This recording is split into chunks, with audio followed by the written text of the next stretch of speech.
সাধারণত গ্রাম বাংলার রূপ, শীতের আমেজ, রস ও নলেন গুড়ের স্বাদ এবং এর উপকারও অনেক, যার বৈজ্ঞানিক নাম ফিনিক্স ডেকটিলিফেরা। এতক্ষণ শুনছিলেন খেজুর গাছের কথা। শাখাবিহীন গাছটি 15 থেকে 25 মিটার লম্বা হয়, যার মাথা পাখির পালকের মতো 3 থেকে 5 মিটার লম্বা হয়ে থাকে। গাছটিতে প্রাকৃতিক চিনি, ফাইবার, ভিটামিন ও খনিজ থাকে এবং ফল ও রস সুস্বাদু।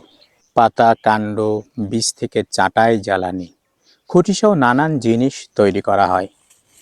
বহুমুখী এ ব্যবহারের জন্য একে বৃক্ষের রানীও বলা হয়ে থাকে।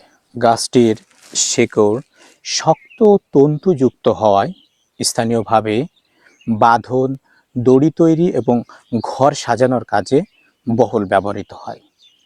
শেকড় মাটির ক্ষয়রোধ এবং গাছটির স্থিতিশীলতা বজায় রাখে।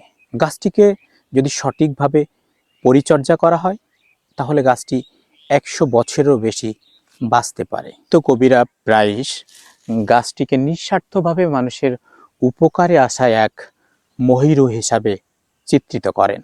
তাই খেজুর গাছ এবং পুরুষ মানুষের জীবনের সাথে বেশ মিল রয়েছে। খেজুর গাছ এবং পুরুষ মানুষ উভয়ই আমৃত্যু মানুষের জন্য কাজ করে।